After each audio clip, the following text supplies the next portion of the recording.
right, we are live. Meeting's yours, Councilman. Thank you. Good afternoon to everyone. And it's my pleasure to welcome everyone to the New Year 2021 and to the first meeting of the City of Kenner's council meeting in the year 2021.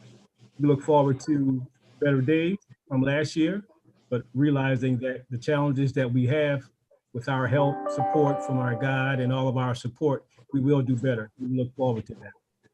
Are there any special intentions? And I believe the mayor had one and I have a couple. Mayor, you can go first, sir. Thank you, Council Chairman. With COVID, we've been fighting this for a long time, but we did lose a City Hall employee, Miss Bonnie Canfield, who worked in the clerk of court and other departments before that, 25-year employee and 25-year employee of the City of Kenner. It is unfortunate. Our thoughts and prayers are with her. I did post something on Facebook letting people know that we had lost her. And this is why we have to take this situation very seriously. So I want to keep her in our thoughts and prayers today, Council Chairman. Thank you. Thank you, Mr. Mayor. I too would like to ask for everyone prayers for two individuals from District 1. One is Mr. Jerome Peabody. The second is Mr. Rudolph Chaney. Both have been dealing with them for a number of years. They, along with their family members, have been many years living in Kenner, well known. We're going to miss them. We want to keep them in our prayers, and they are no longer in pain. And want to ask for your prayers for them and their family members. Is there anyone else? Seeing none, I'd also would like to. Hey, Greg, I had one. Oh, sorry about that. Go ahead. Thank you, Council President. Also, over the holidays, we lost a very near and dear resident of Kenner and a good friend and an activist in the city, Miss Marie Clessy. And I would certainly like to wish her in her better place right now, but she did for her years helping and serving our city to make it better. And we hope that she continues her good work looking down on us and give us guidance in things that we need to do and keep doing, and that she also helped get us toward at this point. So for Ms. Classy and her family, our prayers. Thank you, Councilman. Councilman Wilmot. Thank you, Mr. President. I have a few, so I'd like to share these with you. On December 18th, Michael Como Jr. is a young and very bright engineer, was taken away from us. Please keep his parents, his sisters, his family, and all of his loved ones in your prayers. On December 26th, former state rep Vic Stelly passed away from COVID. He was well known among state legislators for his tax reform measures. Within 2 short days after his passing, Vic's wife, Terry, passed away from COVID as well. They were married for 60 years. Please keep their son and 2 daughters and family members in your prayers. On December 29th, a young and bright U.S. Congressman, Luke Ledlow, passed away from COVID. He was a very likable person who was known to be very kind, fair-minded to everyone. Please keep his family, loved ones, friends in your prayers. On January 4th, Angelo Spinato passed away from COVID. Please keep his many family members and loved ones and friends in your thoughts and prayers. Also, baby Addison Batusi is to have cranial reconstructive surgery for a defect. This surgery is to take place on January 11th. Please keep her and her family in your thoughts and prayers. Thank you, Mr. President. Thank you, Councilman. Mayor Zahn. I'd like to add to the Marie Clessy comments from Councilman Segura. Marie was also a good friend of all of ours, and she was also the chairwoman of the Economic Development Committee. That's one of her many things that she did for the city of Kenner. She had also served on the Housing Authority for the city of Kenner. Many, many civic things. And I also want to express that it's one of my secretary's mother, Tara LaCour. So our thoughts are to Tara with all of her family, her sister, her kids, and also we keep in Marie in our thoughts and prayers. We'll never forget about her. Thank you, Mr. Mayor. With that being said, if we don't have any more, I think it's fitting. I'd like to introduce Pastor Mark Mitchell from the New Hope Baptist Church in the city of Kenner, District 1. And I think it is fitting for the pastor to say the prayer to bring us into the first meeting for 2021. Pastor Mitchell. Well, thank you, Councilman Gregory Carroll, and to all of our council members. Happy New Year to all of you, to the Honorable Mayor Benzon, good to see you, and to all of the department heads. May you have a great, successful year, and may good fortune come your way.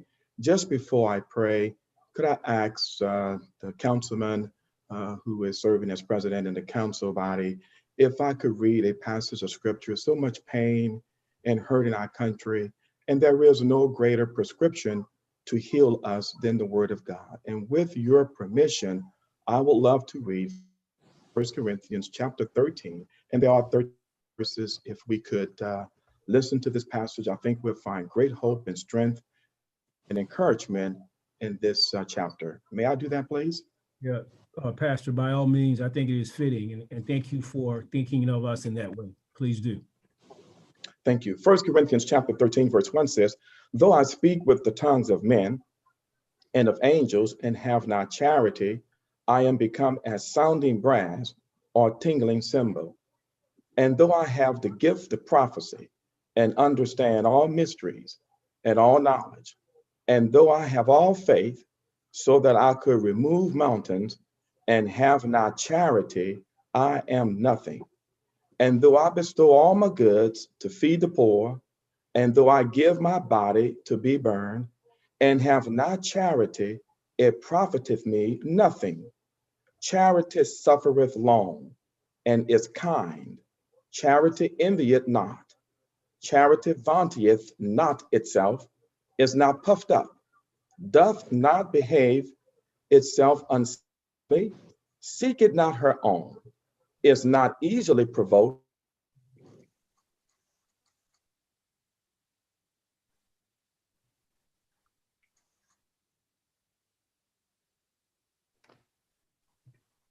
He may have gotten frozen, Councilman. I think he has. Is it? Adam, can you help get him back in? It appears that his feed is frozen on his end. Greg, do you have a phone number to text him and tell him? Tamithia does. She's working on it. All right.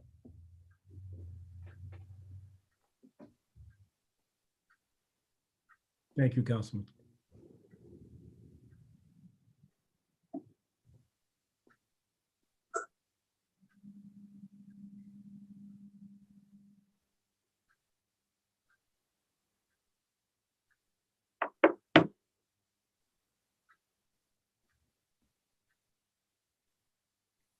Adam, since it apparently is on his side, he'll probably have to get out and start everything back over to get in.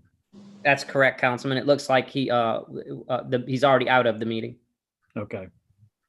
Well, with that being said, obviously, I do not have the words of Pastor Mitchell, but obviously, all of the things our country are going through right now, it is for all of us to play our part, to play our role. And obviously, with the faith that we have, we look forward to keeping the faith and asking God to continue to watch over not only the United States, but the entire world. With that, I say God bless. Thank you. Councilman Segura, will you lead us in the Pledge of Allegiance, sir? Thank you. If everyone will please join me by placing their right hand over their heart. Pledge allegiance to the flag of the United States of America and to the republic for which it stands, one nation, under God, indivisible, with liberty and justice for all.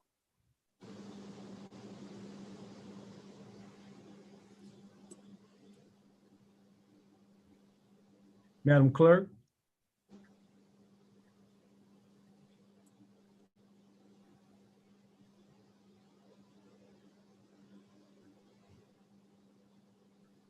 Mr. Chairman, you have a quorum this evening. Councilman Brannigan is absent. Is there any resolutions, motions, or other? Seeing none, we'll move on to the consent agenda. Under the consent agenda, we have item 1, approval of minutes, the regular council meeting of December 18th, 2020. Item 2 is approval of alcoholic beverage permit applications. We have none. Item 3 is approval of bingo and public gathering applications. Item 3A is application number 2224-21, the City of Kenner, District 1, to hold a public gathering on January 18, 2021, from 10 a.m. to 12 p.m. for the purpose of a Martin Luther King parade/program at the AP Clay Resource Center at 200 Decatur Street. Thank you, Madam Clerk.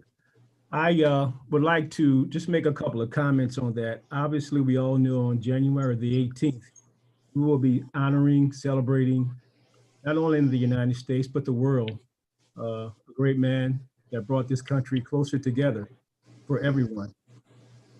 With the challenges we are having with COVID, which is always safety first for the City of Kenner, there are going to have to be some adjustments that we're going to make. But by no means that we want to not credit or not honor that day. So we will be having, at a minimum, the laying of the wreath at the AP Clay Center. We are in the process now with the mayor's office, with the community development, to determine what more we're going to do or what less we're going to do. But it's like 2020, the virus has pretty much dictated what we do. We are following the virus. So based on that, our plans going forward for that day will be announced and confirmed next week. And via social media, we will get information out. But I can say that we will have the laying of the wreath for sure. At the same time, we always started around 11 a.m. If we are to add more to it, we will let people know. But I want to thank everyone for their support and with their understanding that, as the mayor alluded to, the COVID has not gone away, as many municipalities around the state have begun to adjust. Our neighbors to the east have now going into phase 1. We too, as being part of the greater metropolitan area, have to be able to adjust and to be conscious of that. So thank you. Thank you, Madam Clerk. Yes, sir. Item 4 is correspondence, reports from the mayor, CAO, or department heads. Item 4A, at the request of the administration, a report from Mayor Zahn. Mayor Zahn, you have the floor, sir. Yeah, for some reason I was muted. Can you hear me? Yes, sir. All right. Thank you, Council Chairman, and congratulations on your first back in the Council Chairman chair. I have just 2 announcements to make. Of course, it's been the holidays, so we've been doing some other things, but there's 2 things that have happened over the holidays that I think is worthy of reporting. Jefferson Parish Schools, this was sent to me from Sandra Navas, our school board member. She's wanted me to announce the district winners for the Department of Education's Teacher of the Year. Right here in the City of Kenner, Miss Diane Saunier, an English language arts teacher at Green Lawn School, right in District 3 in the City of Kenner, has received one of those honors. She's been working as a teacher for the last 20 years. It's her students the parents of the students report that she does different types of things, uses Google Docs and posts Google Classroom notes, has a lot of phone calls with the parents, emails to motivate and engage the students and also the parents to stay involved. I think it should be mentioned that 44% of her students scored a mastery of above in the 2019 LEAP ELA. Now, I don't know exactly what that means, but it sounds really, really good that 44% of her students are getting that. She is eligible now for Louisiana Teacher of the Year. That's right here in the city of Kenner. I think that's something that, we don't always talk about. And with all the challenges of COVID, normal challenges of the world every day with COVID, that we were still able to pull that off right here in the city of Kenner. Another program that goes on in the city of Kenner, because we hear this sometimes that Kenner's not really involved in soccer. Well, that's far from the truth. Chad Pitfield, working with Rafael Sadi, with Carlos Buezo, has a program that's free here in the city of Kenner. They participated, it's free because of the sponsors that they go out and get, that Rafael assists with Carlos with. They participated back on December 19th and December 20th at the Harahan Playground in an area tournament. Our Kenner soccer players attended various schools. They attend various schools in this area: Grace King, Roosevelt, Bonneville, and East Jefferson. 2 of those players have scholarships or potential scholarships to LSU or Virginia University. The Kenner soccer team won the championship. They have been invited to a grand prize tournament, tournament with a grand prize of $20,000 to go back to the organization. One of its players, Valerie Gabri, who has been doing this, she's a Kenner student, a Kenner resident, who has been doing this since she's 5 years old, and now she's 13, has been invited to play with major soccer teams in Chicago. Those are the types of things that you want to hear about. And if y'all hear that we're not into soccer and we're not doing things with recreation, it's just a false. It's totally false. And I want to thank again Rafael for his work, Carlos for his work, who heads the program, and also Chad as the recreation director working with this. So hats off to the teacher of the year, to the Carlos and all those people involved, and all those kids that are involved in our soccer program. So remember, if people say we don't have a soccer program going on in Kenner, it's far from the truth. Thank you, Council Chairman. Thank you, Mayor. Madam Clerk. Yes. Item 5 is acceptance, rejection of bids requiring an expenditure of less than $5,000. We have none. Item 6 is change orders requiring an expenditure of less than $5,000. We have none. Item 7 is acceptance of committee findings for final passage. We have none. Item 8 is re-subdivision for final passage. We have none. Motion by Councilwoman McKinney, second by Councilman Carroll for approval. Councilman Wilmot?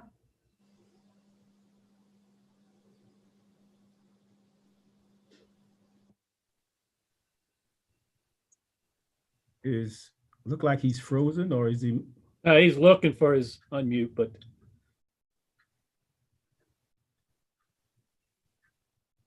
Adam, unmute. I got it. Thank you. Yay. Councilman Carroll? Yay. Councilman Segura? Yay. Councilman Hayes? Yay. Councilman Brennan? Yes. Councilman McKinney? Yay. Motion passes 6-0 for the consent agenda. Under the public appearance agenda, we have item 9, public hearings and final passage. Item 9A is a public hearing regarding summary ordinance number 12,768, an ordinance approving the sale of a 30,000 square foot unimproved portion of the Georgia Avenue right-of-way between squares 56 and 57, Highway Park Subdivision, Kenner, Louisiana, which said property is owned by the city of Kenner. Motion by Councilman Wilmot, second by Councilmember Hayes to open the public hearing. Council members, please vote. Councilman Carroll? Clerk, didn't we Yeah. have a? Oh, okay. I'm sorry. I thought I understood that it was going to be a deferral on this again. I'm sorry, sir. I did not receive a request for a deferral. Mr. Wendell, is that true? You're muted, Wendell. There we go. I was blocked from muting. Yes, the applicant in this case has requested a 2-meeting deferral. I'll motion for a 2-meeting deferral. Apologize for that, guys. Second. Okay, so Madam Clerk, can you repeat and bring us back into order? Yes, sir. We have a request for a 2-meeting deferral. I have a motion by Councilmember Segura, seconded by Councilmember Brennan on a 2-meeting deferral. Councilman, please vote. Councilman Carroll? Yay. Councilman Segura? Yay. Councilman Hayes? Yay. Councilman Brennan? Yes. Councilman McKinney, Yay. Councilman Wilmot. Yay. Motion passes 6-0 for a 2-meeting deferral. Councilman Wilmot, second by Councilman Hayes to close. Council, please vote. But we don't need it. It's. We're gonna deferral move to the stops next the pro- Okay, Sorry, Clerk. We're going to move to the next item because that one was a 2-meeting deferral. okay. Thank you. Item 9B is the public hearing regarding summary ordinance number 12,773. An ordinance to establish the standards for small wireless facilities to be placed in city right-of-ways in the city of Kenner, Louisiana, and to provide for related matters. Motion by Councilman Segura, second by Councilman Wilmot to open the public hearing. Council members, please vote. Councilman Segura, Yay. Councilman Hayes, Yay. Councilman Brennan, Yes. Councilman McKinney, Yay. Councilman Wilmot, Yay. Councilman Carroll. Yay. Motion passes 6-0 to open your hearing. Is there anyone in the public to address? I see no hands. Thank you. Motion by Councilman Segura, second by Council Member Wilmot to close the public hearing. Council members, please vote. Councilman Hayes, Yay. Councilman Brennan, Yes. Councilman McKinney, Yes. Councilman Wilmot, Yay. Councilman Carroll, Yay. Councilman Segura. Yay. Motion passes 6-0 to close your hearing. Thank you. So before we vote, I'd like to ask the attorney just to, for a little clarity, this was up at our last meeting. There were some adjustments that the administration and the attorney's office did. Greg? If Greg? we, yes, Well, I was gonna say, if we can, I think you need to get it up on the floor and then we'll start that discussion and we'll comment on the changes that are gonna be proposed in an amendment. okay, all right then. Motion by Councilman Segura, second by Councilmember Wilmot to approve. Councilman, please vote. No, I just want to speak. Okay, Councilman Okay. Segura. Thank you, Council President. Yeah, if you may recall, at the last meeting, I had put up for a 1-meeting deferral based on comments from a couple of the utility providers, particularly AT&T and Verizon, that they were still in their negotiations with our city attorney's office on language for this ordinance. This ordinance is the framework that allows the city to further give permission and allow telecommunication companies who are interested in going into the small cell wireless network and offering those services to use our city right-of-ways for the infrastructure that they will need. So as of last meeting, we didn't have all the language worked out. So the city attorney had time to continue, but as we have seen, he has sent us some language that has been agreed upon to this point. So at this point, I don't know if Madam Clerk has the change, but if not, I'll ask the city attorney to explain what those amendments will be. Yeah, Madam Clerk is going to read the amendments into our law after Madam Clerk, do you want to read it before we vote, or do you want to do it after? Okay, so I'm going to read the amendment into the record, then you will vote on the amendment, and then we will vote on the ordinance as amended if it's approved. Yes. So give me a second because it's quite lengthy amendment. So the proposed amendments to summary ordinance number 12,773 will be to amend section 13.83J as follows. Item J will read undergrounding provisions. Applicants shall comply with non-discriminatory undergrounding requirements that prohibit electric utilities, telecommunications, or other cable providers from installing structures in the right-of-ways without prior zoning approval in areas zoned for single-family residential use, provided such requirements shall not prohibit the replacement of existing structures. though this shall not prohibit the placement of antennas and associated wiring facilities above ground that are necessary to the provision of wireless services and are not operable underground. We will substitute and replace section 13.87G with the following. G will read, penalties in addition to any other rights or remedies available at law or equity or as otherwise provided in this article, any wireless infrastructure provider or wireless service provider who violates any provision of this article may be issued a summons to Mayor's Court for the adjudication of any such violation. The penalties that Mayor's Court may impose are as follows. I, failure to obtain a permit or a violation of any permit condition, $100 per occurrence.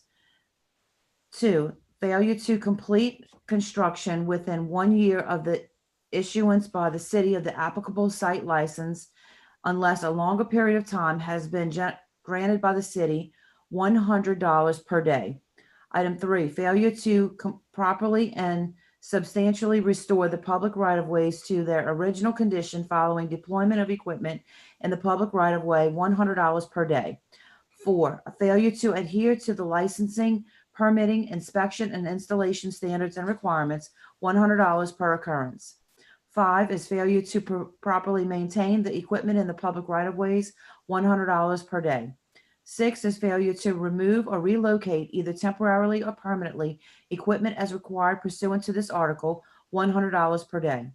Item 7 is failure in an emergency to repair, relocate, shut off, or eliminate equipment or harmful conditions, $500 per occurrence.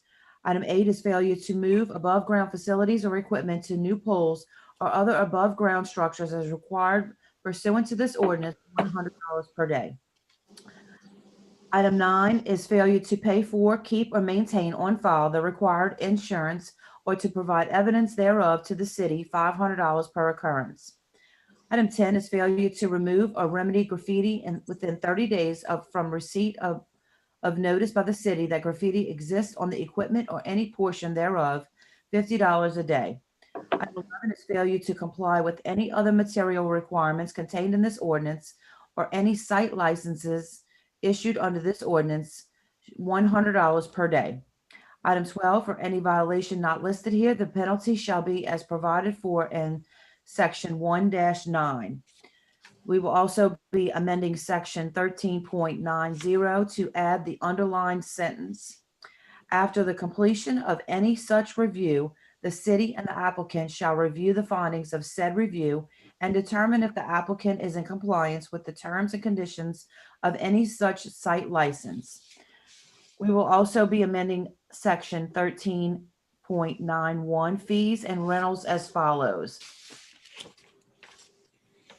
A, application fees. Unless otherwise provided by law, all applicants pursuant to this ordinance shall be accompanied by a fee or actual direct and reasonable cost incurred by the city related to processing the application, but shall not exceed $500 for each application for up to 5 small wireless facilities addressed in the application, and $100 for each additional small wireless facility beyond 5, and $1,000 per application for a new pole intended to support 1 or more small wireless facilities.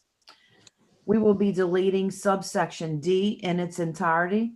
We will be renumbering subsection E to subsection D, and to amend section 13.97, records, by deleting the following sentence. The wireless infrastructure provider or wireless service provider acknowledges that it is obligated to assist the city in retaining and producing records that are subject to the Louisiana Public Records Law, except as otherwise authorized. Those records shall be maintained for a period of 7 years after receipt of final payment under this ordinance.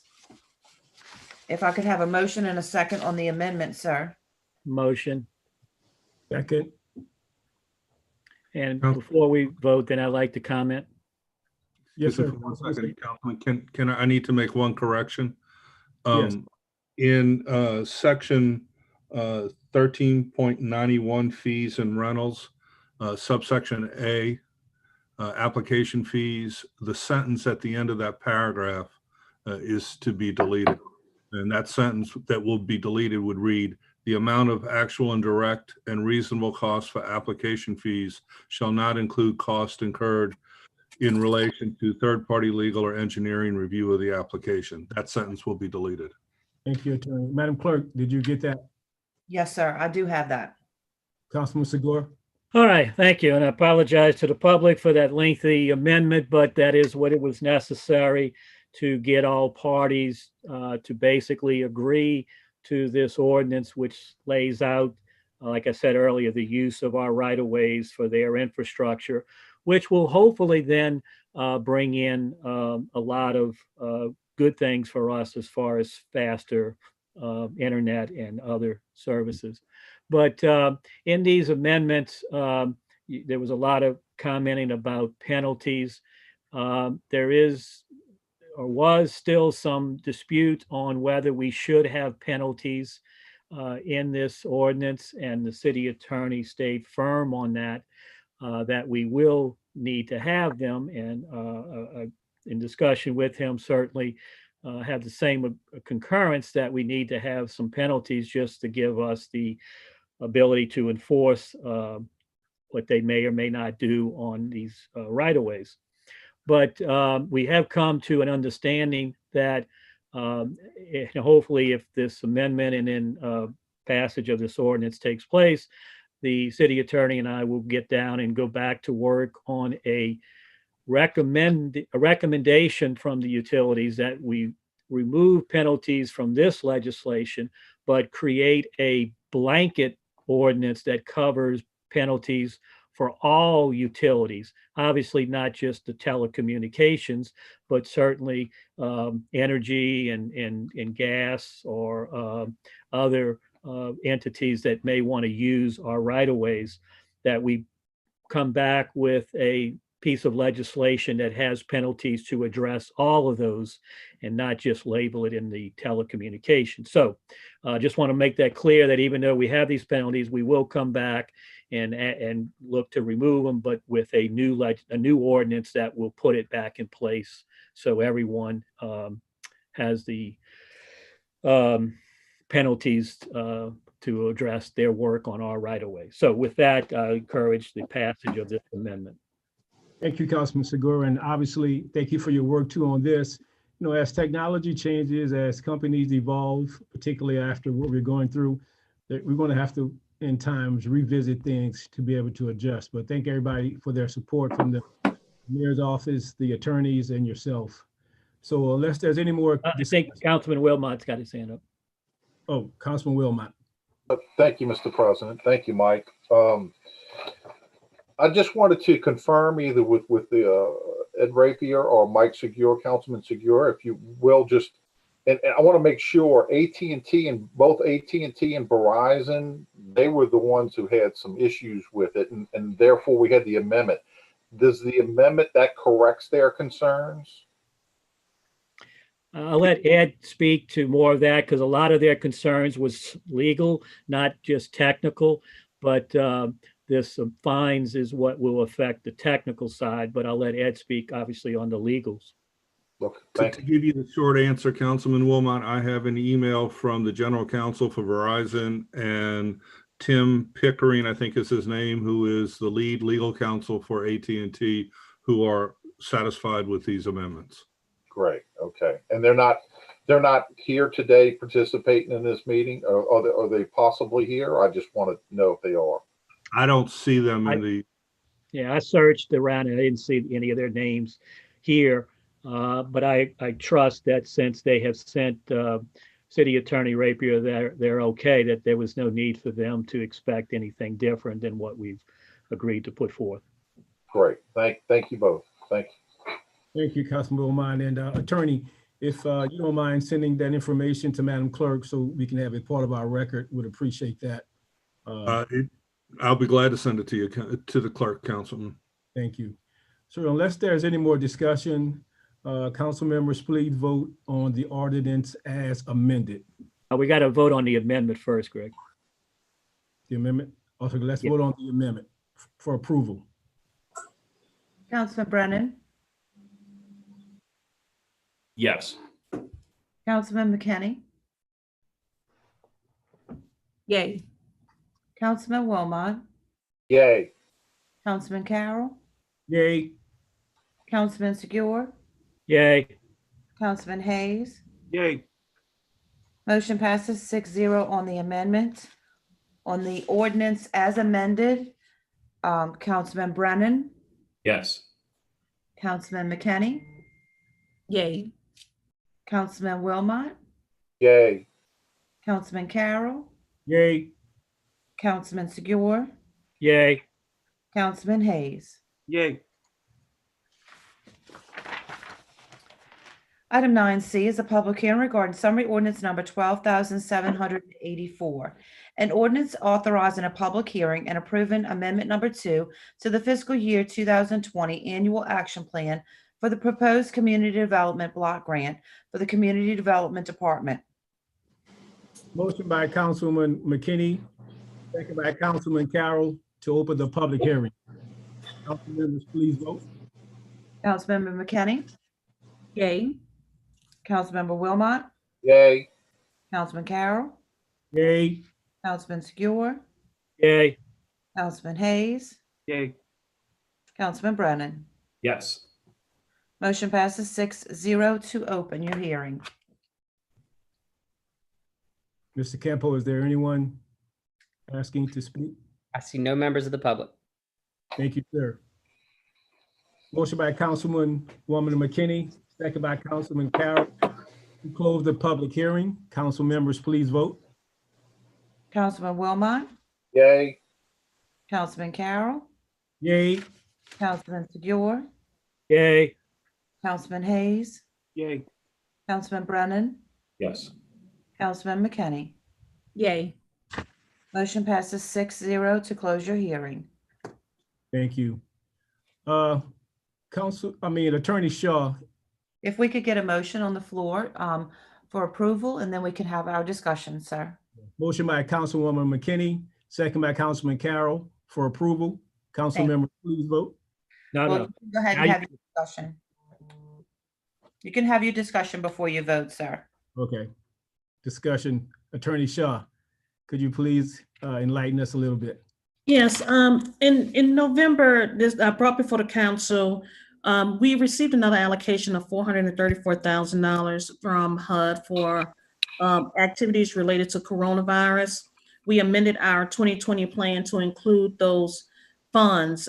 We approved it, we sent it to HUD. Once we sent it to HUD, they provided additional guidance that because when we received our first allocation of funding, it was in our fiscal year 19, that they wanted us to amend that additional funding in fiscal year 2019. So we had to amend our fiscal year 20 to remove those funds. So this is all this is doing is removing the funds.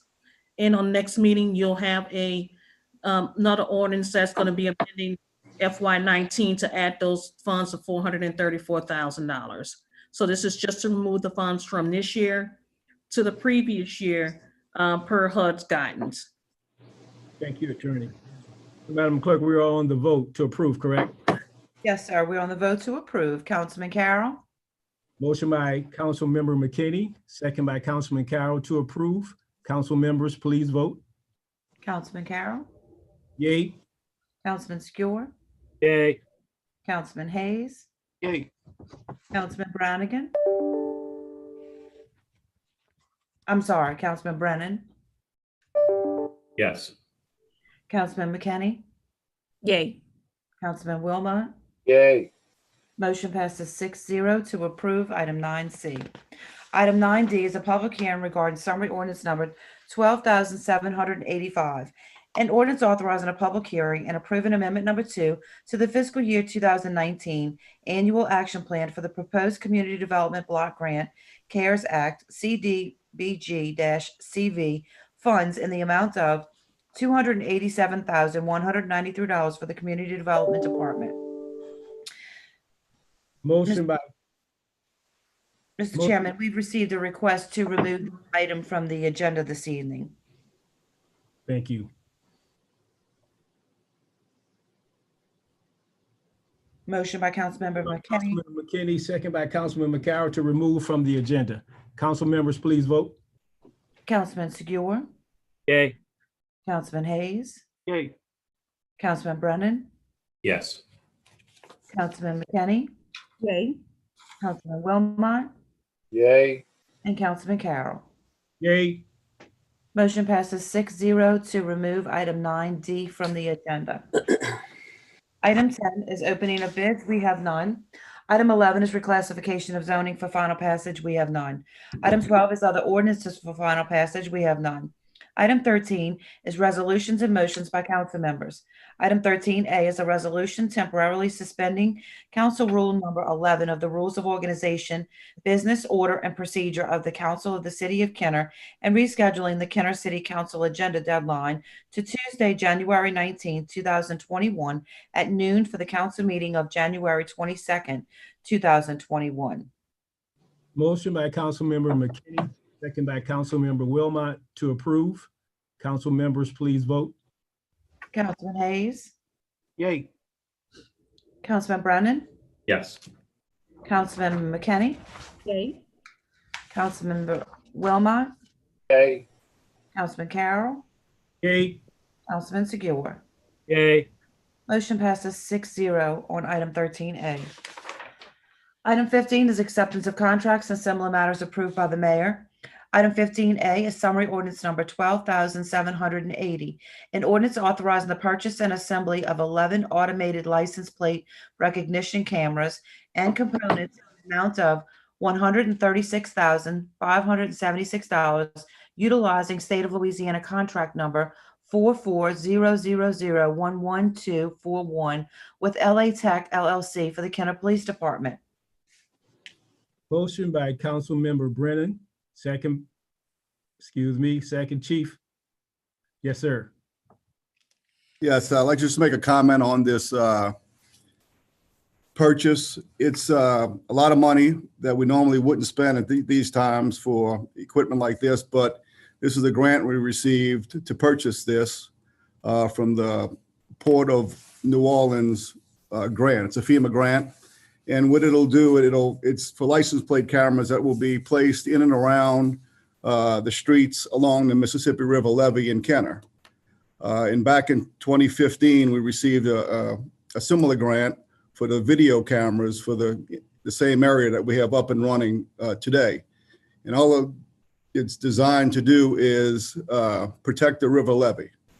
It's a component that if something happens, the video will show us in real time, and then we can go back and look if something's happening or somebody trying to damage the river levee, and the license plate readers will give us information on any vehicles in and around the area.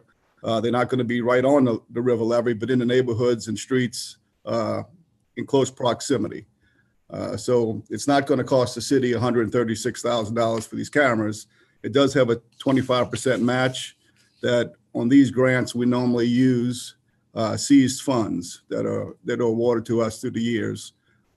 So that's all I have to say about these. That's what they're used for, and that's the reason we have them. Thank you. Okay.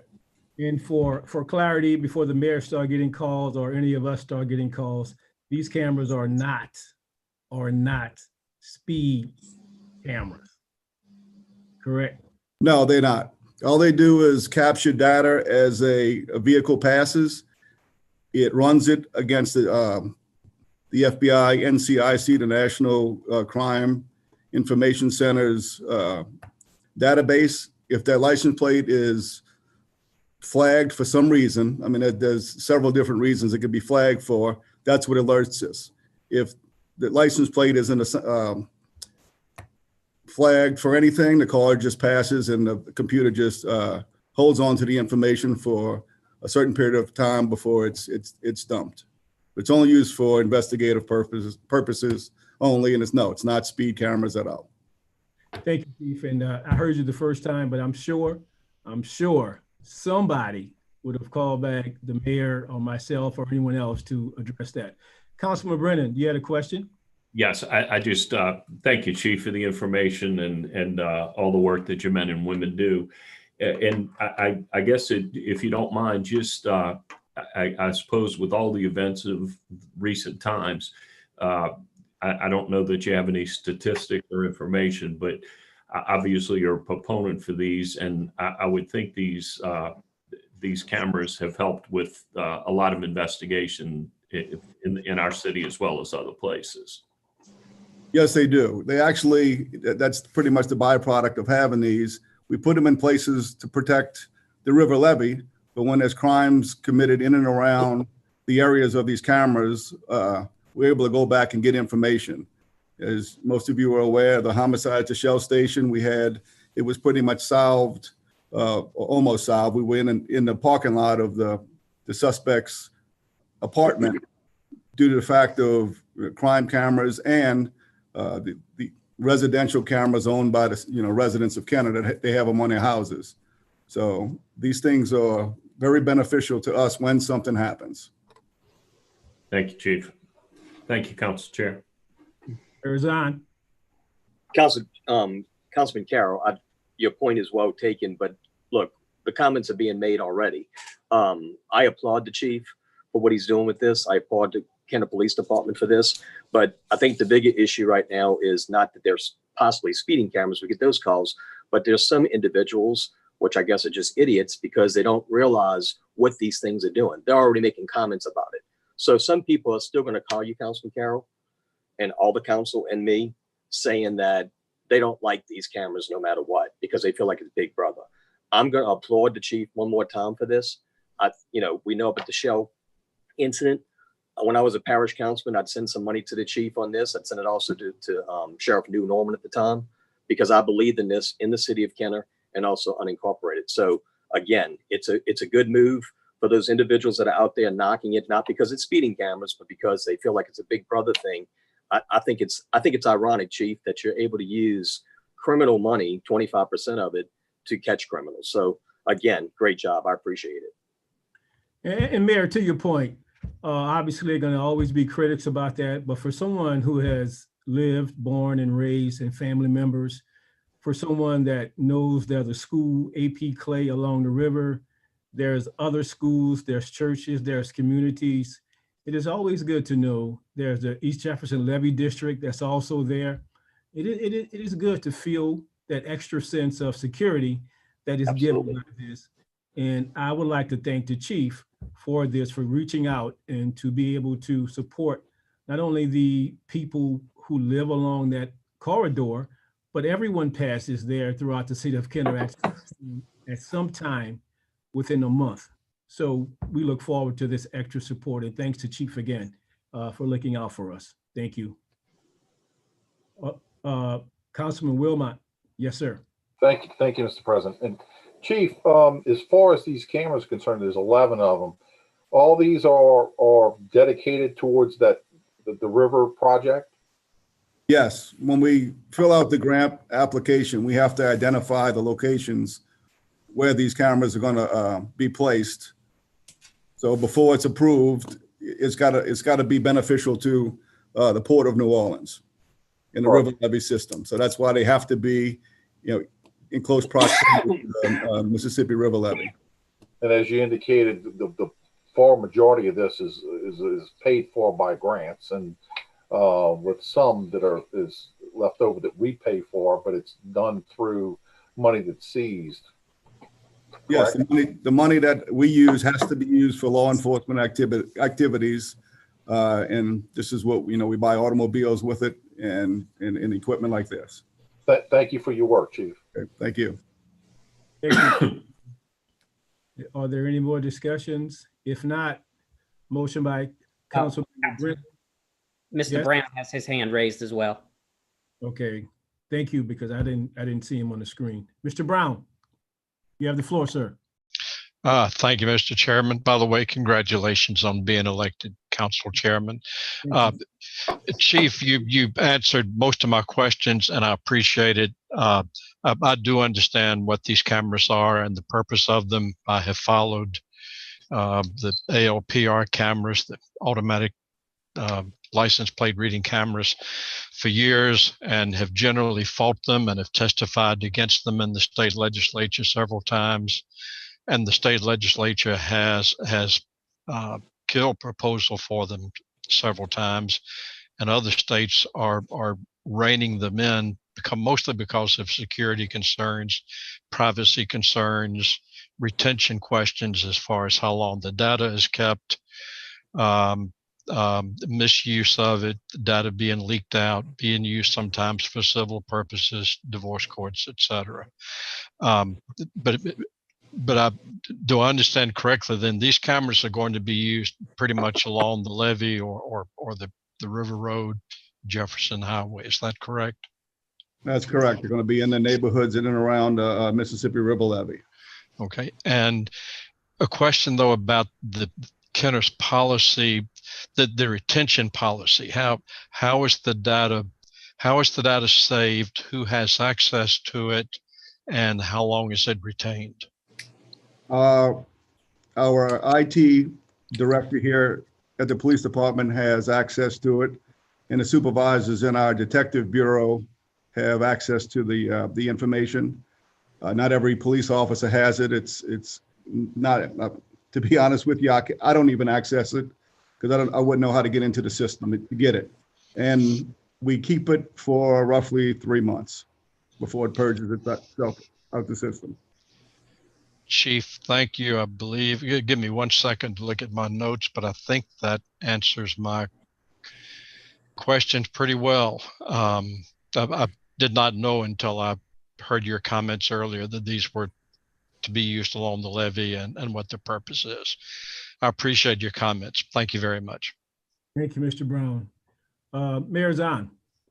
But Chief, isn't it, I mean, when it takes a picture of a license plate, it's targeting the license plate that's wanted for something, or just how's that working?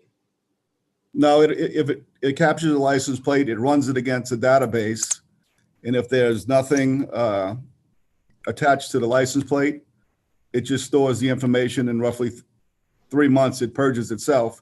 If there is a flag on a license plate, it alerts all our police cars via email and gives a picture of the back of the car, the license plate, and the location. So it would basically retain the information only of a criminal or someone who's wanted for something. Not even that. I mean, yes, if we have to download it and save it for a specific crime, or if a car was stolen or a wanted person, I mean, they got several. I mean, it's missing juveniles, terrorists, anybody, right. Stolen cars, things like that. But no, that's the only time we save it if it's associated with any kind of crime or one of these flags. If not, it just covers itself. So to relieve anybody's concerns like Mr. Brown had, if you're not doing anything wrong, you have nothing to worry about. That's correct. Thank you. Councilman Segura, did you have your hand up to say anything? Oh, no, Chief's answered, I think, all the pertinent questions that anybody in law enforcement's aware of. Okay. Adam, if there's anyone else in the audience wishing to No, speak? Councilman, there are no other hands raised. Thank you, sir. For approval, motion by Councilman Brennan, second by Councilman Segura to approve. Council members, please vote. Councilman Brennan, Yes. Councilman McKinney, Yay. Councilman Wilmot, Yay. Councilman Carroll, Yay. Councilman Stewart, Yay. Councilman Hayes. Yay. Motion passes 6-0. Item 15B is summary ordinance number 12,781. An ordinance accepting the lowest responsive bid received from State Block Incorporated to supply mason supplies in accordance with seal bid number 20-6572 and an amount not to exceed $50,000 annually for the Department of Public Works. Motion by Councilman Wilmot, second by Councilman to approve. Councilman, please vote. Councilman Brennan, Yes. Councilman McKinney, Yay. Councilman Wilmot, Yay. Councilman Carroll, Yay. Councilman Segura, Yay. Councilman Hayes. Yay. Motion passes 6-0. Item 15, city summary ordinance number 12,782. An ordinance accepting the lowest responsive bid received from Traffic Solutions Louisiana LLC to provide guardrail maintenance in accordance with seal bid number 20-6574 and an amount not to exceed $30,000 annually for the Department of Public Works. Motion by Councilmember Brennan, by Councilmember Wilmot to approve. Council members, please vote. Councilman McKinney, Yay. Councilman Wilmot, Yay. Councilman Carroll, Yay. Councilman Segura, Yay. Councilman Hayes, Yay. Councilman Brennan. Yes. Motion passes 6-0. Item 15D is summary ordinance number 12,783. An ordinance accepting the lowest responsibility received from 3C's Property Incorporated to supply limestone in accordance with seal bid number 20-6573 and an amount not to exceed $100,000 annually for the Department of Public Works. Motion by Councilman Carroll, second by Councilman Wilmot. Council members, please vote. Councilman Wilmot, Yay. Councilman Carroll, Yay. Councilman Segura, Yay. Councilman Hayes, Yay. Councilman Brennan, Yes. Councilman McKinney. Yay. Motion passes 6-0. Item 15E is a resolution approving amendment number 3 to the engineering agreement with Linfield, Hunter and Junius Incorporated dated September 6, 2016 regarding the Rivertown/South Kenner drainage improvements to increase the agreement amount by $80,050 for the Department of Public Works. So before we vote, I'd like to ask, because we have a number of projects within District 1 regarding drainage that the mayor, Ms. Fushi, Director of Public Works, have been working on. So Ms. Fushi, if you could maybe kind of separate this particular one relating to the others that we have, I would appreciate that. Mr. Chairman, could we get our motion on the floor and then we can have discussion? Okay. Motion by Councilwoman McKinney, excuse me, Councilman Carroll, second by Councilmember Wilmot to approve. Council members, please vote. No, sir, this is just to have your discussion. We Discussion, can talk about it now. discussion. Ms. Foshi, please. And I'm going to say, Mr. Schreiner, would you mind answering that question? Sure. Yeah, Councilman, this project, I can tell you about this project. This project is to relieve the drainage problems that you now have on Williams from Reverend Richard Wilson to the railroad tracks. And also will help the area surrounding that. But there are other drainage projects underway, or actually we have one in Lincoln Manor. We just got statewide money for that. I think you're aware of that one. But this is the only one ongoing right now in South Kenner. Yes, and just to keep us in line, there are a number of projects relating to District 1, not just South Kenner, but the Lincoln Manor area. There were some comments or concerns at a prior council meeting that it was accusations or insinuations that we were not doing anything or we had not done something. So maybe I'll take some fault by not getting the information out, but I won't take the blame to say that we haven't been working on this. And as we move further, the communication from myself to the public, to the citizens will be better. So thanks again for that support. So if anyone else has any comments, we will proceed to approve. And I just want to make sure, I may have made a mistake. So motion by Council Member McKinney, second by Council Member Carroll to approve. Council members, please vote. Councilman Carroll, Yay. Councilman Segura, Yay. Councilman Hayes, Yay. Councilman Brennan, Yes. Councilman McKinney, Yay. Councilman Wilmot. Yay. Motion passes 6-0 on item 15E. Item 15F is a resolution accepting as complete the contract with Ellison Builders LLC dated February 6, 2020 regarding renovations to the Council on Aging building for the Department of Community Development.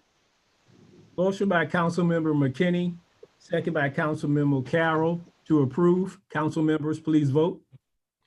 Councilman Segura, Yay. Councilman Hayes, Yay. Councilman Brennan, Yes, Ms. Hill. Councilman McKinney, Yay. Councilman Wilmot, Yay. Councilman Carroll. Yay. Motion passes And 0. before we move on, Madam Clerk, I like to first, thank the Community Development Department for their hard work on this building. Obviously, the large portion of this building is occupied and used by the seniors in our city, who we are so thankful for. So there's been a process of renovating the building that has been taken on early a couple of years ago to identify it.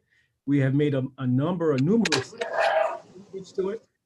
And I would ask Attorney Shaw to please elaborate a little bit more about this, if she don't mind. Thank you, Councilman Carroll. We want to thank everyone who's been involved in getting this building complete. The Council on Aging building, the original building was built pre-1950s. The addition was built in 1997.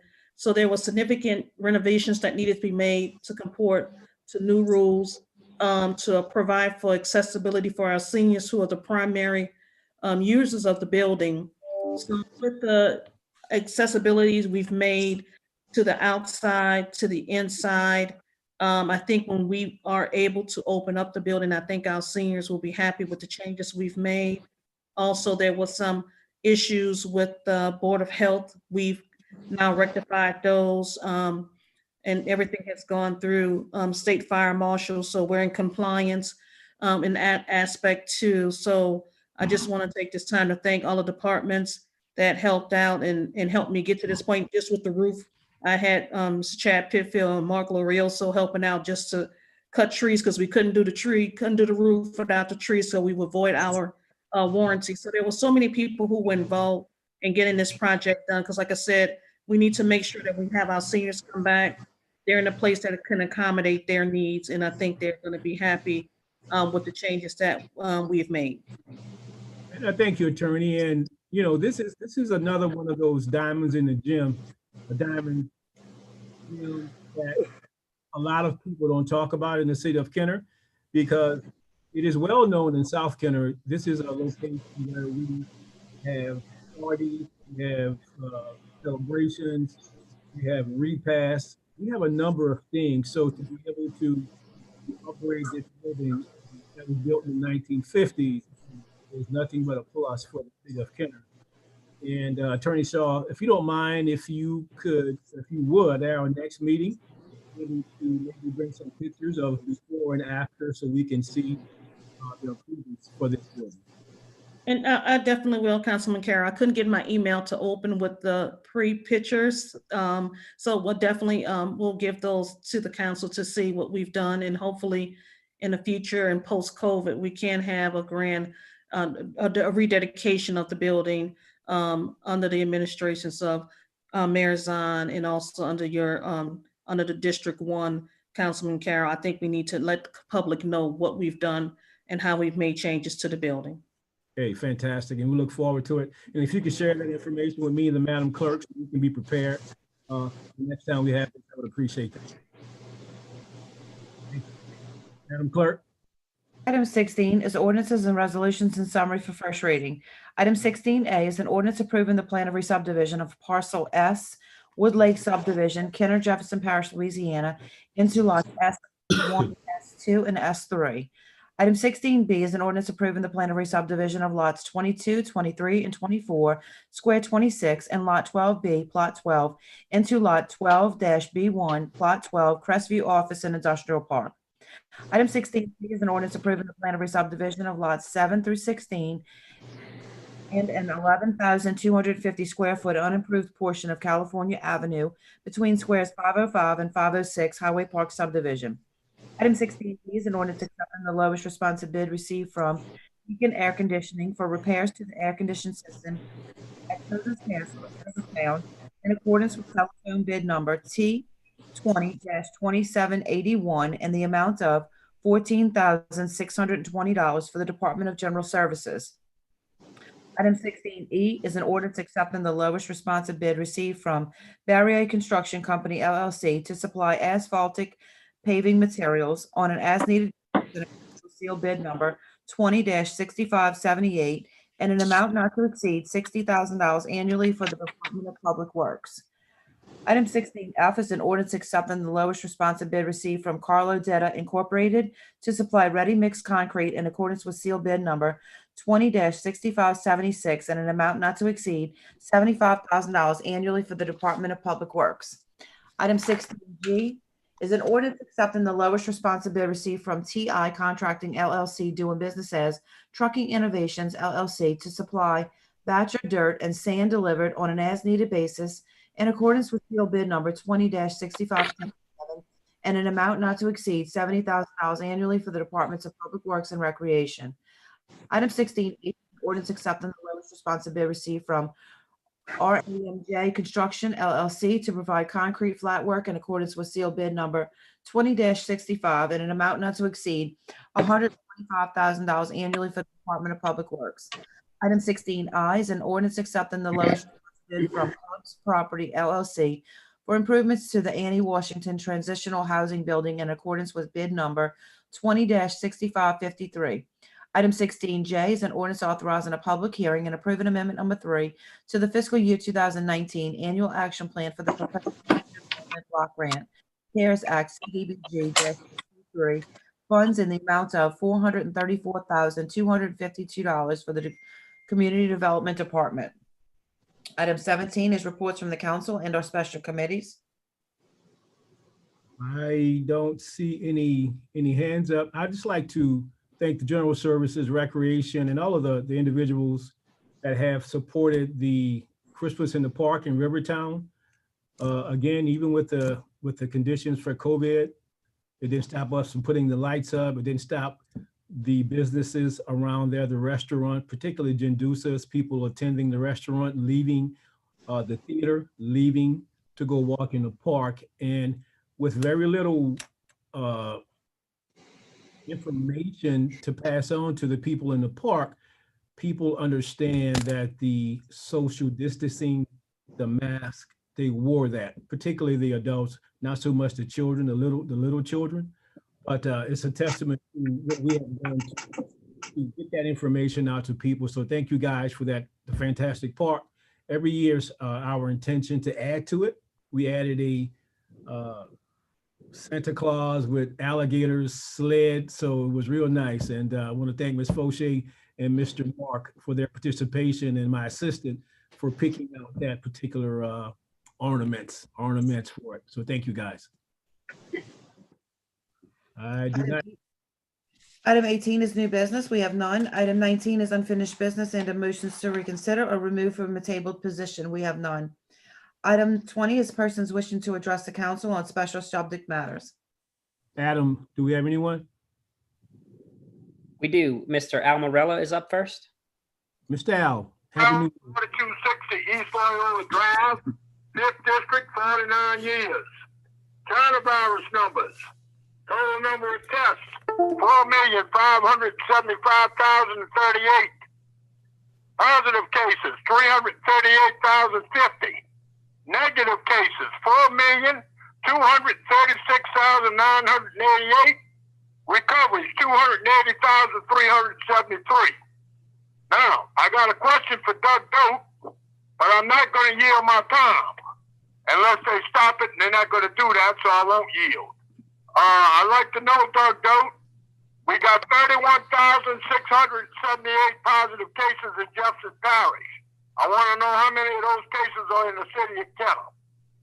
Second question for Charles Elaine. I want to know when can the people of Kenner expect KTV to be back up in operation so they can view these council meetings and hear what's going on. I'm not the only one in the city that doesn't have a computer. There's thousands of people back here who don't have a computer. Okay? Now, the mayor mentioned Sandy Annapolis Passage. Well, I'm going to mention her too. Sandy Annapolis Passage, I'm demanding your resignation from District 9 on the Jefferson Parish School Board effective immediately. And I'm going to tell you why. Because we don't need somebody who's occupying the chair that goes along to get along. And I'm talking about these 4 elementary school kids with the BB gun issue. Now, I want to talk about the traffic, the license plate recognition cameras. I support that wholeheartedly, and I'll tell you why. Our friends across the parish line, carjackings and car burglaries are up over 100%. And I support those cameras in case any of those stolen vehicles happen to travel on our streets back here in Kenner. Now, I think that's all I have at the moment. Anybody got any comments, any questions for me? I did have a question for Councilman Brannigan. I understand he's absent, so I'll defer that question to the next meeting. Now, if the 2 gentlemen I addressed will answer my question, I would appreciate it. Anybody else has got any comments, any questions? Mr. Allen, Mayor Zahn would like to speak first, and it may be. I want to direct the KTV question. I mean, Doug Doe can answer the question, but I want to direct the KTV question to Charles, if Charles is on. If not, Deborah. I know we've been working with Cox Cable. With y'all can shed a little more light on that. It's not a city issue. It is someone else's issue. Charles, I believe, is prepared to answer that question. Yes, ma'am. To directly answer your question, Mr. Al, is as recent as this morning, I was working with Mr. Claus, who you're on the line with, in installing a new piece of equipment, which is going to allow us to provide local, specific to Kenner, detailed to Kenner, localized weather, localized traffic information on during storm season while we're still in COVID. So when that new piece of equipment comes on board, you're going to be able to get up-to-date, new and high quality content on there. As far as the council meeting specifically, we have a number of things that you really need to look at. I mean, what we are trying to do is deliver the highest quality product to reach the most amount of people and acquire the least amount of expense. So by going to YouTube, for example, as you said, not everyone has a computer, but not everyone has Cox Cable. I, in fact, have DirecTV. So I can't see what I provide on the channel, even at my own home. So what we're trying to do is reach people so that they can get the highest quality and then watch it when they want to watch it. And that's just the reality of 2021, to be honest, is that people are now watching things on their mobile devices. They're watching it on their computers. They want to see it in a high quality. And the only way currently to deliver that specific to the council meetings is to do it in high definition to YouTube. It literally archives within minutes when the meeting is over. And you don't need an account on YouTube like you would on, say, Facebook. You would need an account on Facebook if we did it to there. So it's providing us an avenue to deliver, for example, the council meeting in high definition. And that's even behind the curve in 2021. I mean, they're coming up with 4K, 8K cameras now. So we're really, the channel itself was a great opportunity 20 years ago in standard definition. And what we have to do now is put pieces of equipment together to try and take what we're shooting currently in high def and be able to present that in a timely fashion on the channel. So what we're doing is working with Cox Cable right now to figure out what is our best solution in this scenario. I do not have that answer yet. It is something that we've been communicating with Cox for a number of months, not only with storms, but also with COVID related has slowed it down some. But rest assured, we are reaching people in the public. Since the beginning of COVID, we've had over 300,000 views to video content alone through all social media, including YouTube, Facebook, Twitter, even our new Instagram. We've just passed 1,000 followers on Instagram. Our reach has been even larger than the 300,000.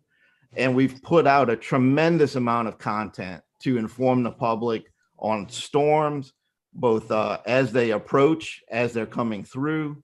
The mayor has done a number of press conferences and public service announcements to inform the public. Also with COVID, we've been able to inform the public about mask giveaways, food giveaways. We've been able to go back and tell people the story of what's going on and how everyone within the government has stepped up and played whatever role they need to play to get the job done. So we are absolutely reaching a large number of people.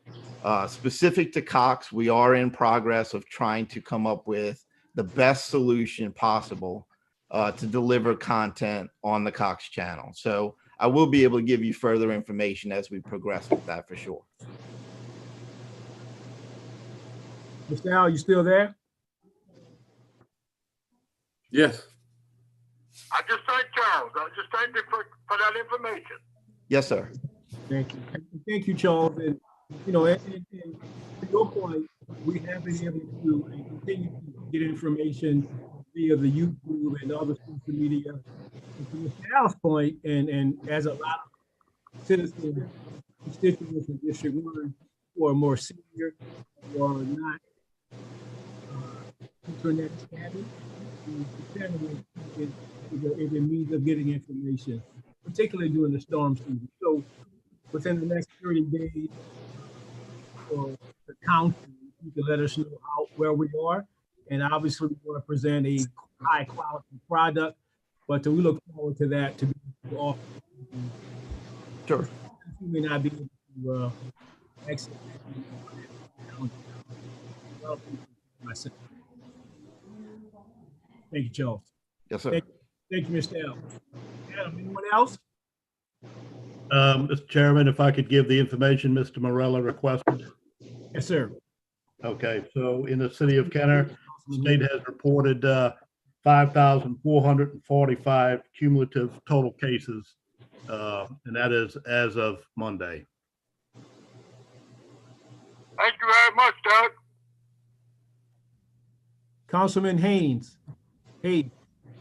I'd like to find out if there's anybody else wishing to address the council before I make my remarks. Mr. Campo, is there anyone else? There are two more that would like to speak. Mr. Brown, you're up next. Mr. Brown.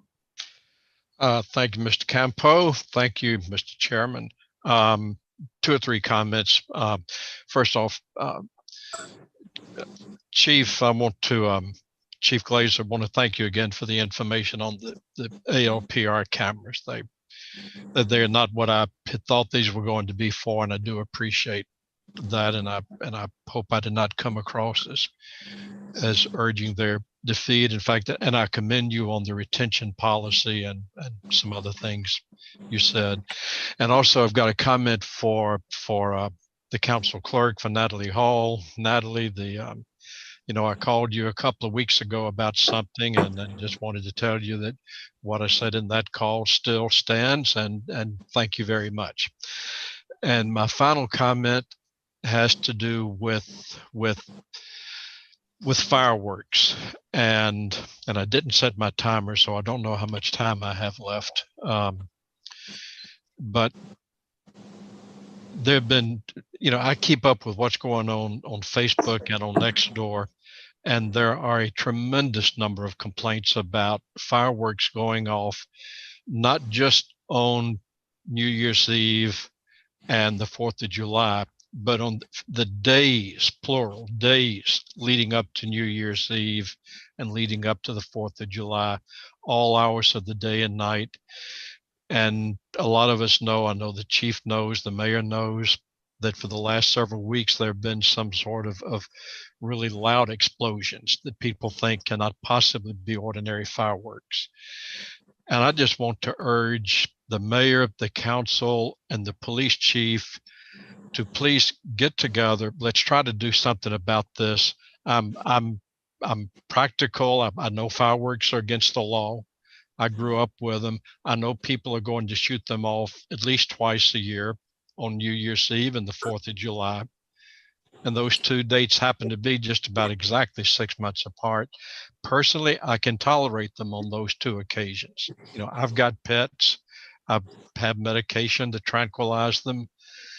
But there, you know, people say we're just having fun. Well, your fun is disturbing hundreds of people in your neighborhood. And so I urge the chief, the mayor, and the council to see what we can do to control this problem in the future. That's all. Thank you. Thank you, Mr. Brown. Mr. Campo, who's next? Mr. Martins. Mr. Martins, you have the floor. Appreciate it, and thank you for hearing me. I'm calling effectively for the same reason that Mr. Brown called regarding fireworks. I grew up shooting fireworks off as well. My father was licensed to shoot off fireworks when I was still living in Oklahoma, and I'm been getting increasingly concerned about the safety aspects. I've seen them shot off behind houses, next to houses. I've called the police on several occasions, and I've seen police arrive maybe 50% of the time with a lot of the answers I get that, and rightfully so, that we have to see them doing it.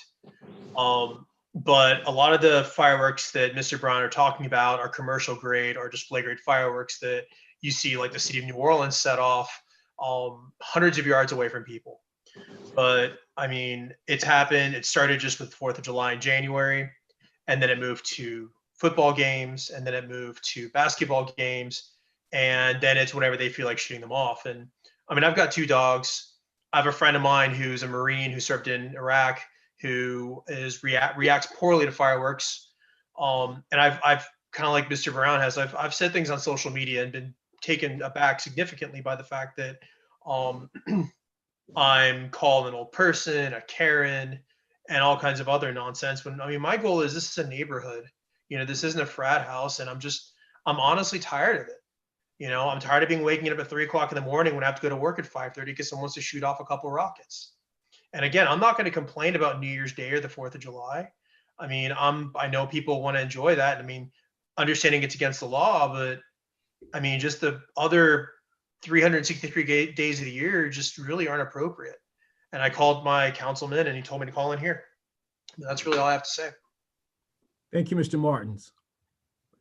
Councilman Hayes.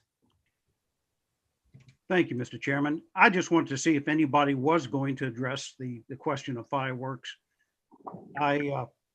Chief Glaze, I'm going to direct this to you. You know, what is our present enforcement policy with the fireworks situation? Currently, we enforce the ordinance that prohibits fireworks. As you know, and everyone on this meeting and lives in Kenner, it's only gotten worse this year. I do believe it has to do with the lack of fireworks shows and displays in and around the Metro New Orleans area this year. It's even expanded over the last 3 years that I know on Christmas Eve. A certain percentage of the population shoot fireworks on Christmas Eve now, after every Saints win. But we are aware of, like, if the volume of fireworks we had New Year's Eve, we wouldn't be able to touch 1% of addressing it. By the time a policeman go out, responds to a complaint, and when he takes enforcement action to prove his case in court, after you summon somebody and you have to gather all his evidence. I mean, for the last, including this administration, the last Chief Caraway, back to the Nick and Jimmy days, we have designated areas in our parking lot that we have large containers that when we confiscate fireworks, that's where they go. They're not brought in a building or anything like that. I don't have the numbers for this year, any enforcement, but it takes about an hour by the time you handle a call, log your evidence, write a brief report, and then go back out to enforce the next call. I'm not making excuses, but the reality of it was, I mean, the volume of the illegal fireworks this year was extensive. I know the fire department probably responded to several calls for fires and issues with fireworks, just on that one night of New Year's Eve. But I do think maybe a campaign on either social medias, through my office, through council office, mayor's office, or the city of Kenner, to inform people that it is against the law. Don't shoot it in Kenner. The enforcement part of it is a whole different ballgame. I mean, the volume of it was the Kenner Police Department, the 18 to 20 guys that we have work overnight would be overwhelmed with a day like that. I do agree with the shooting, like days and weeks leading up to these large holidays. The enforcement is much easier.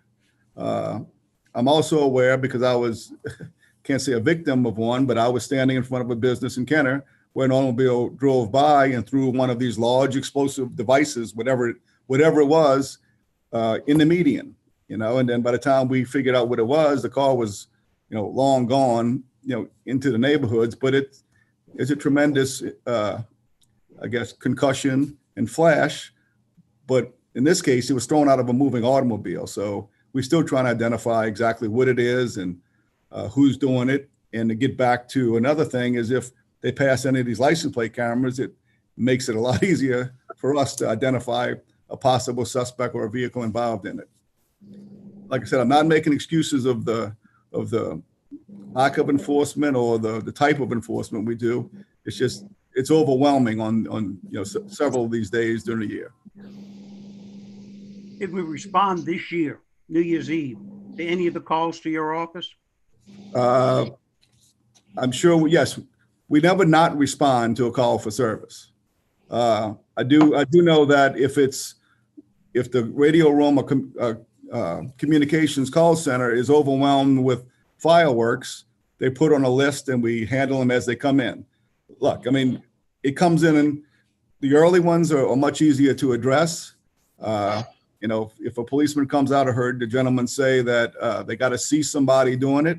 Well, I guess I have to be a little more forceful. If there's a street full of fireworks and there's nobody blowing up fireworks, it's illegal to be in the city of Kenner, to pick them up and come throw them in these containers we have here, just to remove it from them. But we can talk about it. Hopefully these large concussion devices that are thrown. I haven't heard any in the last couple of days, but I just could be me missing. But I do know they're in and around the city of Kenner, and we'll try to identify who's doing it and try to get a stop or a reduction of these fireworks.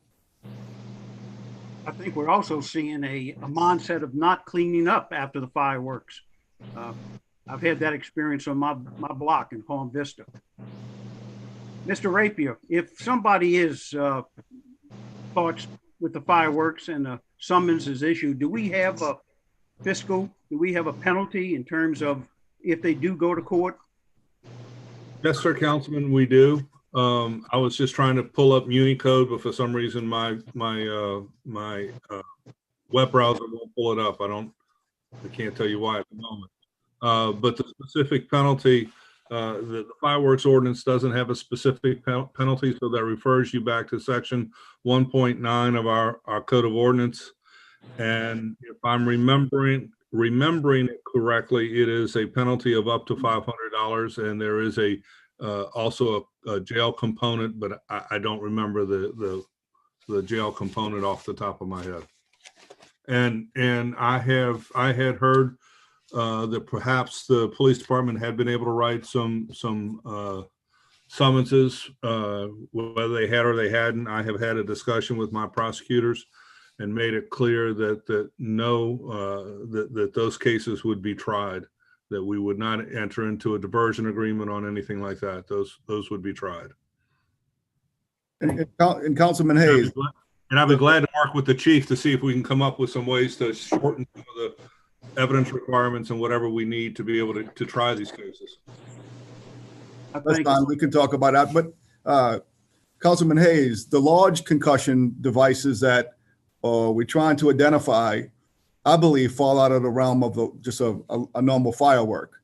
In that case, you can bring in some of the the other agencies and deal with it on a federal level with ATF if it's an actual, explosive device. So that's another avenue that we've been looking at, but you have to, identify suspects first, which has been a challenge.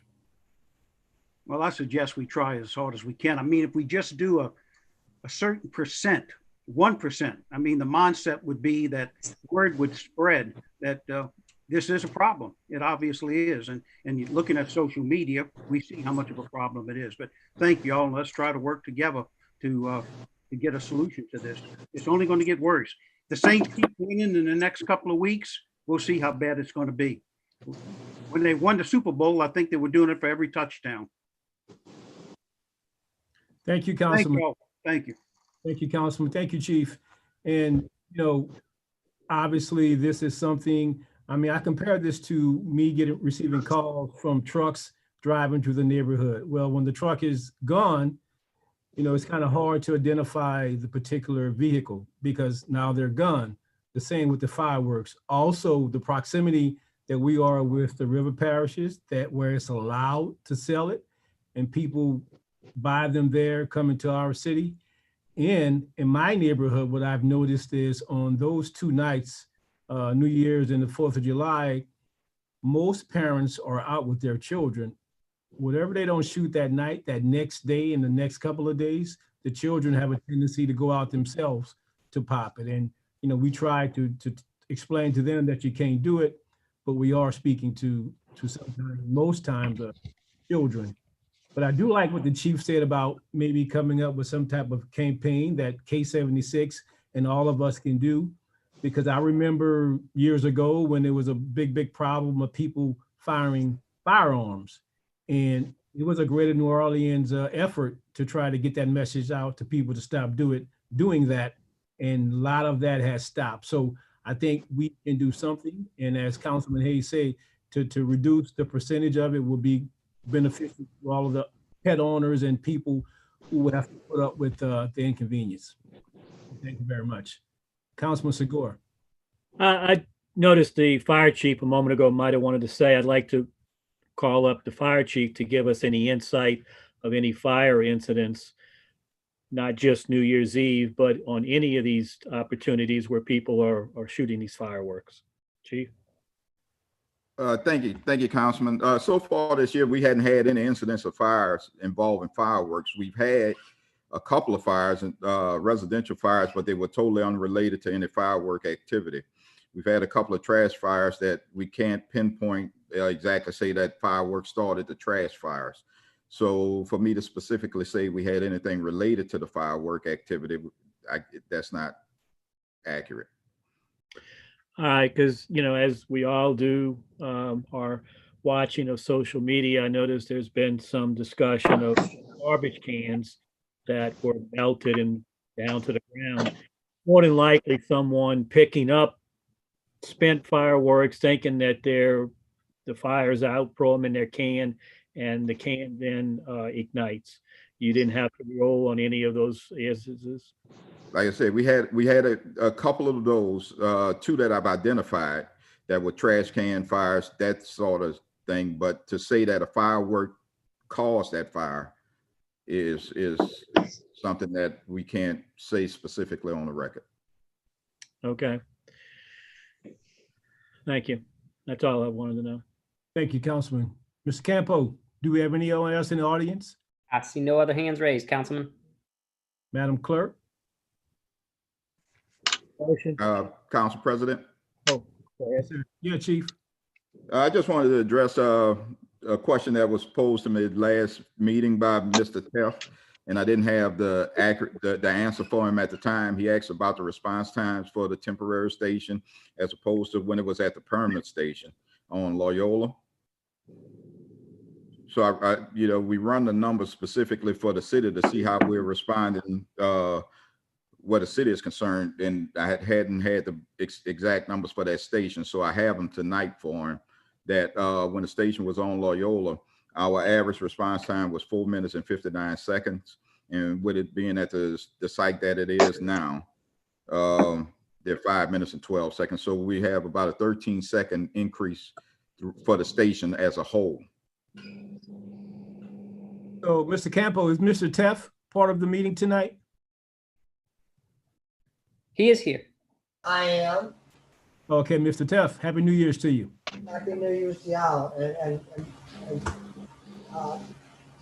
Morris, I appreciate that answer.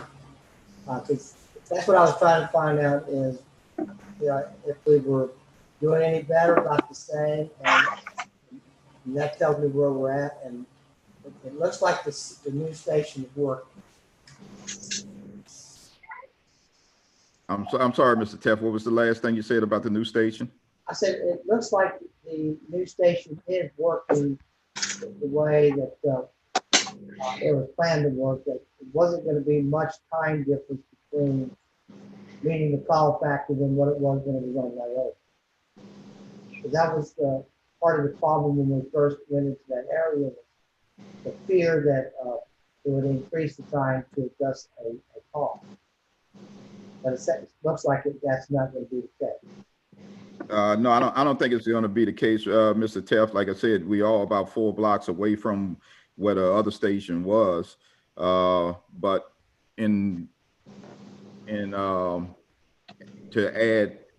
to increase to decrease our response time, we're putting in like I said, the traffic light preemption system that would turn all the lights on Loyola green so that our units will be able to respond quicker onto the south side of the interstate in that area towards the airport. So, but mind you, the north side of the I-10 is also protected by that same station. Do you have a time frame when that's going to take place? With the stoplight? I'm sorry? Do you have a time frame when the stoplight will y'all will have access to activate it? That's part of the bidding process. We put it out for bid. We're just waiting on some information to come back from that area so we can contract out to install the traffic preemption system for the units. But do you have any idea when you might hear from them? That should be in the next couple of months. Okay, I appreciate it, Chief Morris, because that's what you've answered my questions now. That makes me feel better. Right, and like I said, the station that we put there until the actual permanent station is built is classified as a permanent station with PL. Good. Great, appreciate it, and thank you, and I thank you for that. I appreciate it. Thank you. Thank you, Mr. Teff. Thank you, Chief. I see no hands up, and I don't believe we have anyone left in the audience. Is that correct? No, Archie. If so, I'd like to make a motion to adjourn. Second. Thank you. Thank everyone. Good night. Good night.